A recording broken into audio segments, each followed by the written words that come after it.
Media Sriwijaya. 3 pelaku penimbunan bahan bakar minyak jenis solar di Spebu, di mana 2 pelaku diantaranya merupakan pemilik dan 1 orang sopir truk berhasil diamankan jajaran Direktorat Reserse Kriminal Khusus Polda Sumatera Selatan di 2 lokasi berbeda.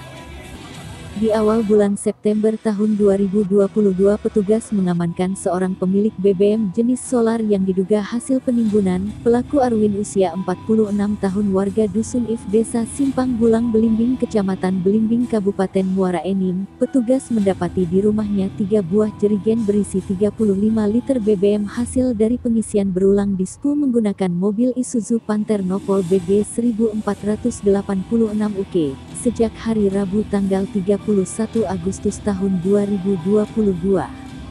Selang 1 bulan kemudian, tepatnya Minggu tanggal 2 Oktober tahun 2022, tim gabungan Subdit 4 Tipiter Direktorat Reserse Kriminal Khusus Polda Sumatera Selatan bersama dengan tim BPH Migas Jakarta kembali mengamankan 2 pelaku penimbunan BBM jenis solar, yaitu berinisial Kepulauan usia 60 tahun warga Dusun Sigam 3 Kayai Sari Kecamatan Gelumbang Kabupaten Muara Enim Sumatera Selatan dan Rer usia 29 tahun warga Dusun 1 Desa Putak Kecamatan Gelumbang Kabupaten Muara Enim Sumatera Selatan. Adapun modus yang dilakukan para pelaku dengan menggunakan kendaraan melakukan pengisian berulang-ulang BBM jenis solar di sebau SPU, bahkan salah satu pelaku menggunakan nomor polisi palsu agar tidak dikenali. Usai melakukan pengisian, para pelaku ini lalu pulang ke rumah mereka dan menyimpan BBM jenis solar yang mereka beli di SPU dan kembali lagi ke SPU.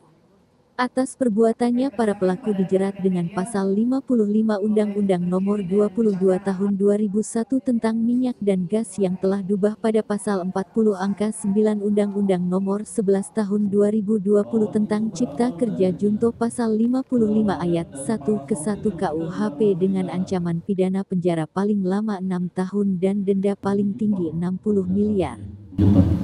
Yang ada udah kita titik 17 gram dan diputar lagi. Saya Jian dari wartawan Metro TV. Izin Bu, ini mungkin agak berbeda dari apa yang hilang belagaknya. Kami tidak pegang.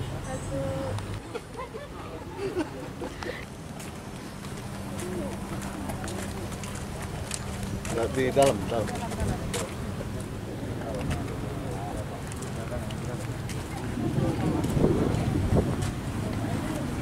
Ini contoh. Ya. Oh. Terima kasih ya rekan-rekan semua.